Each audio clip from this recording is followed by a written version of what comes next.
ප්‍රභාකරන් දෙයියෝ කිව්ව අර්චුනා පොහොට්ටුවේ වේදිකාවේ 1987 මගේ තාත්තා මේ කොටි කියන්නේ ලිබරේෂන් ටයිගර්ස් ඔෆ් ටමිල් ඊළම් කොටියකින් පොලිසියේ ජොයින් වෙලා මේ පොලිසිය වැඩ කරා 2009 වෙනකම් අපි ප්‍රභාකරන්ගේ බලලා තමයි මෙච්චර කාලේ මේවා වුනේ හැදුනේ මම අපි ඇත්තම කියනවා නම් අපි අපේ දෙයියෝ කියලා හිතන්නේ මේ ප්‍රභාකරන්ව හේතුව එයා අපේ වෙනුවට රණ්ඩු වුණා ආණ්ඩුවත් එක්ක දෙවෙනි එකක් තමයි එයාගේ වෙනුවට 44000 මිනිස්සු නිකම්ම නැති වුණා මම මෙච්චර කාලේ අවුරුදු එකමාරක් විතර පාර්ලිමේන්තුවේ කතා කරලා තියෙනවා කිසිම එක්ස්පීරියන්ස් එකක් නැතුව කවදාවත් බය වෙලා නැහැ හැබැයි ඔබගේ ඉස්සරහ කතා කරනකොට ඇත්තටම මේ ඒකේ වෙනම ෆීලිං එකක් කියන්න අමාරුයි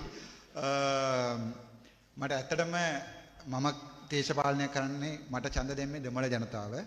හැබැයි මගේ තාත්තා මං කවදාවත් බොරු කියලා නැහැ. මගේ තාත්තා රස්තවාදී කොටි කියලා ඔයලා කියන එකකින්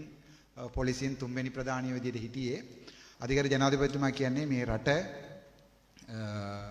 විශේෂයෙන් සිංහල ජනතාවට එකම ජනාධිපතිතුමා කවුරු හරි ඉන්නවා නම් මම ඇත්තම කියන්න කැමතියි. මම වෙන කාට කවුරුවත් ජනාධිපති විදිහට ගරු කරන්න කැමති නෑ මට. ජනාධිපති මහින්ද රාජපක්ෂ විතරයි සිංහල ජනතාවට මම හැමදාම කියනවා පාර්ලිමේන්තුවේ මම මගේ ඥාතිය අමතක කරන්නේ නැහැ මම දෙමළ උබදුනේ දෙමළ මම බැරි වෙලා හරි සිංහලෙන් උබදනා නම් මම ඕගොල්ලෝගේ පිටපස්සේ පෙනී හිටිනවා හැබැයි මම දෙමළ වුණාට මම ඇත්ත කියන්න කැමැති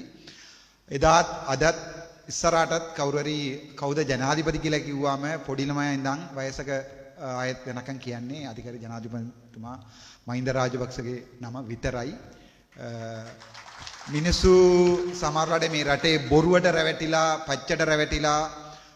ඡන්ද දීලා ජනාධිපති කරගන්න පුළුවන් කාවනොත් ඒ වුණාට තමන්ගේ ජාතියට මම මේ දේශපාලනයකට ආවට පස්සේ එකම එකක් ඉගෙන ගත්තා තමන්ගේ ඥාති ආදරය කරන්න ඕනේ ඔක්කොටම කලින් තමන්ගේ ජාති ආදරය කරන්න ඕනේ තමන්ගේ ජාතියට ආදරය නම් විතරයි අනිත් ජාතියට ආදරය කරගන්න පුළුවන් මම මගේ ජාතියට ආදරය ඒ වගේ අපේ ජනාධිපතිතුමනි සිංහල ජනතාවට මම හිතන්නේ ගම්බල දැන් ගිහිල්ලත් ඇහුවොත් කවුද ඔයගොල්ලෝ වැඩි ආදරය කරන්න කියලා අධිකාරී ජනාධිපතිතුමාගේ නම තමයි කියන්නේ